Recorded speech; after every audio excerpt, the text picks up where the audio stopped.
15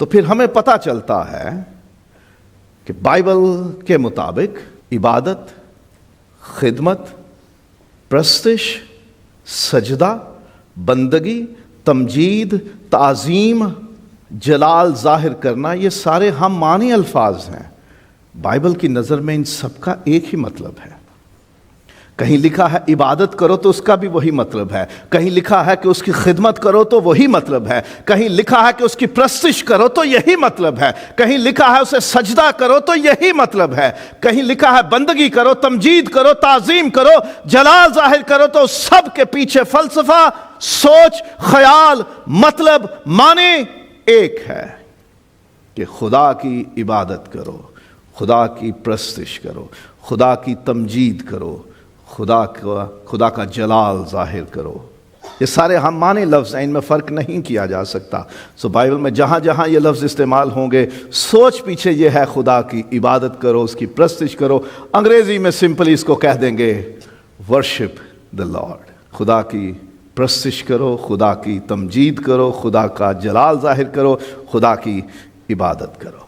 جتنے الفاظ بائبل میں سے ہم نے سیکھے، ان کے پیچھے ایک سوچ ہے کہ کوئی بہت اعلیٰ ہے، کوئی بہت بڑا ہے، کوئی بہت عظیم ہے، جس کے سامنے جھکنا ہے، جس کے سامنے سر جھکانا ہے، جس کو سجدہ کرنا ہے، جس کی تعظیم کرنی ہے، جس کا اکرام کرنا ہے، جس کی تمجید کرنی ہے، جس کی پرستش کرنی ہے، جس کی بندگی کرنی ہے، جس کی خدمت کرنی ہے، جس کی پرستش، جس کی عبادت کرنی ہے، وہ کوئی بہت اعلیٰ ہستی ہے۔ سو بائبل کے مطابق کسی کو اعلیٰ ترین اور عظیم ترین جان کر، پہلا مرحلہ کسی کو اعلیٰ ترین جاننا، سب سے اعلیٰ ہے وہ، اور عظیم ترین یعنی سب سے بڑا ہے۔ acknowledging someone the greatest and the highest، یہ پہلا مرحلہ ہے۔ بائبل جو ہمیں سکھاتی ہے عبادت کیا ہے، پہلا مرحلہ یہ ہے کہ کسی کو اعلیٰ ترین جاننا اور عظیم ترین جاننا، سب سے بڑا جاننا، سب سے اونچا جاننا، یہ پہلا مرحلہ ہے کہ اسے جانیں۔ ہم تو اکثر لوگوں کو نہیں مانتے، کہ خیر یہ کچھ نہیں۔ عبادت کے معاملے میں بھی ہم بڑے کیجول ہیں، ہم نہیں سیریس لیتے، کسی بات کو سنجیدہ لیتے ہی نہیں ہیں۔ کوئی بات نہیں ہے، کیونکہ وہ کون سا میری نظر میں اعلیٰ ہے؟ ہاں، اعلیٰ تو میرا باس ہے، اعلیٰ تو میرا رباب ہے، اعلیٰ تو میرا افسر ہے، اعلیٰ تو میرا فورمین یا سپروائزر ہے، اعلیٰ تو وہ ہے کہ جس نے میری حاضری لگانی ہے اور مجھے سیلری دینی ہے۔ رب تے دور ہے، وہ تو اعلیٰ ہی نہیں ہے میری نظر میں۔ یہیں ہمارا عبادت کا فلسفہ، سوچ خراب ہو جاتی ہے۔ پہلا مرحلہ ہے اسے جاننا کہ وہ اعلیٰ ترین ہے، عظیم ترین ہے، سب سے اونچا، سب سے بڑا ہے، سب سے زیادہ عزت والا ہے۔ کیونکہ ورشپ کا مطلب ہے ایکنالج کرنا کسی کی ورتھ اور ویلیو کو۔ عبادت ہے کہ سب سے پہلا قدم یہ ہے کہ کسی کو جاننا کہ وہ بڑا ہے، ماننا کہ وہ بڑا ہے، اعتراف کرنا کہ وہ بڑا ہے، عظیم ہے۔ اور ہم تو اسے بالکل کیجول لیتے ہیں، ہلکا لیتے ہیں، لائٹ لیتے ہیں۔ جب خدا کو ہم نے اعلیٰ ترین نہیں ماننا، اس کو عظیم ترین نہیں ماننا، تو پھر ہماری عبادت بنیادی طور پر ہی خراب ہو گئی ہے۔ جب ہم نے اس کو بڑا ہی نہیں مانا، عزت کے لائق نہیں مانا، اعلیٰ نہیں مانا، عظیم نہیں مانا، تو پھر عبادت کسی کام کی نہیں، وہ صرف ہم نے منہ رکھنے کی دکھاوا کر دیا، ہم نے صرف ریاکاری ہم نے کر دی کہ دنیا کو پتہ لگے ہم بھی عبادت کرتے ہیں، ہم بھی کچھ کرتے ہیں۔ لیکن خدا کے نزدیک جب آپ نے اسے اعلیٰ ترین اور عظیم ترین مانا ہی نہیں، جانا ہی نہیں، سیریس ہی نہیں لیا، تو اس کی عبادت پھر بے معنی ہے، آپ کے کوئی فائدہ نہیں اس کا۔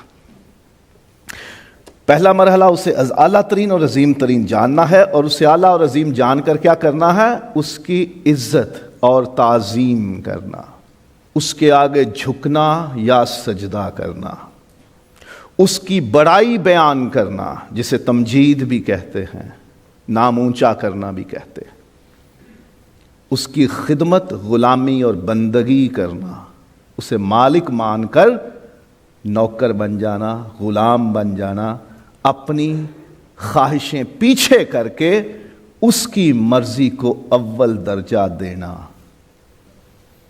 اور اس کا نام اونچا کرنا، یہ ہے عبادت، یہ ہے پرستش۔ آج یہ بات تو ہمیں پتہ چل گئی کہ عبادتیں جو ہم کرتے ہیں وہ باطل ہو جاتی ہیں، غلط ہو جاتی ہیں، بے فائدہ ہو جاتی ہیں جب ہم خدا کو ہلکا لیتے ہیں، اس کو اعلیٰ ترین اور عظیم ترین نہیں مانتے۔ ہمیں کام پیارا ہے، ہمیں اپنے دنیاوی کام پیارے ہیں، ہمیں دنیاوی لوگ پیارے ہیں، خدا ہمارے لیے ان سے بعد میں، پھر ٹر جائیں گے، پھر کر لیں گے، کوئی گل نہیں، رب کہڑا نسیا جاتا ہے، گرجا بھی اتھے ہی ہے، عبادت 6:15 تک ہے، آ مکا لئیے، یہ کر لوں وہ کر لوں، ایسا ہو جائے ویسا ہو جائے، اس طرح کر لے چلے جاتے ہیں، کیا ہو گیا ہے؟ اس کا مطلب ہے کہ وہ چیز، وہ کام، وہ بات، وہ عمل، وہ شخص، وہ ہستی، آپ نے خدا کی جگہ جس کو زیادہ اہم سمجھ لیا، بائبل کہتی ہے کہ وہ آپ کا خدا ہے، جسے آپ سب سے اعلیٰ سمجھتے ہو، جسے آپ نے سب سے زیادہ اہم سمجھا، جس سے اہمیت آپ نے زیادہ دی، جو آپ کی نظر میں سب سے زیادہ سوچ، توجہ، وقت کے لائق ہے، وہ آپ کا خدا ہے۔ تو عزیز کلیسیا، یہ سمجھ لیں، عبادت کی بنیاد خدا کو اعلیٰ ترین اور عظیم ترین جاننے پہ رکھی جاتی ہے۔ اگر ہم اس میں چوک گئے تو ریت پہ جتنی مرضی بلند عمارت کھڑی کر لو، کیا انجام ہوگا؟ خداوند یسوع نے کہا کہ وہ گر جائے گی۔ اپنی عبادت کی بنیاد ہم نے اس بات پہ رکھنی ہے کہ خدا اعلیٰ ترین ہے، خدا عظیم ترین ہے، وہ سب سے زیادہ اہمیت اور توجہ کے لائق ہے۔ اگر ہم اس میں چوک گئے ہیں تو پھر ہم نے اس دن عبادت خدا کی نہیں کسی اور کی ہے، کہ خدا سے زیادہ ہم نے اگر کسی اور بات کو، کسی اور عمل کو، کسی اور شخص کو زیادہ اہمیت دے دی، اس کو وقت دے دیا، اس پر توجہ کر لی، تو پھر ہم نے اس کی عبادت کی، خدا کی نہیں کی۔ تو خدا کو سب سے اعلیٰ ترین اور عظیم ترین جاننا، اور پھر اس کی عزت کرنا، اس کی تعظیم کرنا، اس کی تمجید کرنا، اس کے آگے جھکنا، سجدہ کرنا، ستائش کرنا، اس کا نام اونچا کرنا، اس کی بڑائی بیان کرنا، اس کا جلال ظاہر کرنا، اس کی خدمت اور غلامی کرنا، پھر ہماری عبادت ہوگی، پھر ہماری پرستش ہوگی، اس کے بغیر نہیں۔ اور بائبل بتاتی ہے کہ عبادت ہو یا پرستش ہو، تمجید ہو یا سجدہ ہو، ستائش ہو یا جلال ظاہر کرنا ہو، تکریم ہو یا اکرام کرنا ہو، آداب بجا لانا ہو یا تعظیم کرنی ہو، خدمت کرنی ہو، غلامی کرنی ہو یا بندگی کرنی ہو، صرف اور صرف سچا خدا باپ اور بیٹا اور روح القدس ہی اس کے لائق ہے، اور کوئی نہیں۔ سچا اور زندہ خدا باپ اور بیٹا اور روح القدس، صرف وہ اس کے لائق ہے۔ پیسہ نہیں، نوکری نہیں، کاروبار نہیں، رشتے نہیں، کھیلیں نہیں، کبڈی، فٹ بال، کرکٹ، ہاکی، والی بال نہیں، فون بھی نہیں، رشتے ناتے بھی نہیں۔ خدا سب سے زیادہ تعظیم کے لائق ہے، خدا سب سے زیادہ عزت کے لائق ہے، خدا سب سے زیادہ توجہ کے لائق ہے، خدا سب سے زیادہ تکریم کے لائق ہے، خدا تمجید کے لائق ہے، خدا سجدوں کے لائق ہے، خدا خدمت کے لائق ہے، خدا بندگی کے لائق ہے، خدا ہماری طرف سے غلامی کے لائق ہے کہ ہم اس کی غلامی کریں، اور خدا اس لائق ہے کہ اس کا جلال ظاہر کریں۔ عزیزو، امید کرتا ہوں کہ عبادت کا یہ مطلب سمجھ کر، یہ مطلب جان کر ہم اپنی عبادتیں درست کرنا شروع کریں گے۔ بنیاد اور جڑ درست ہو جائے گی تو پھر اس پہ عمارت جو کھڑی ہوگی وہ ٹھیک ہوگی۔ میرے لیے اور آپ کے لیے یہ سیکھنے کا وقت ہے خدا نے سکھا دیا اپنے کلام میں سے. سو ہم نے عبادت کرنی ہے. جب عبادت کا ارادہ کر لینا ہے تو پھر ساری کائنات کو پیچھے کرنا ہے اور صرف سچے اور زندہ خدا باپ اور بیٹے اور روح القدس کو سب سے اعلیٰ اور سب سے عظیم مان کر اس کی تمجید، تعظیم، ستائش کرنی ہے، اس کی پرستش کرنی ہے، اس کی عبادت، خدمت اور بندگی اور غلامی کرنی ہے، اسی کا نام اونچا کرنا ہے، اسی کی بڑائی کرنی ہے، اسی کو سجدے کرنے ہیں، اسی کا جلال ظاہر کرنا ہے.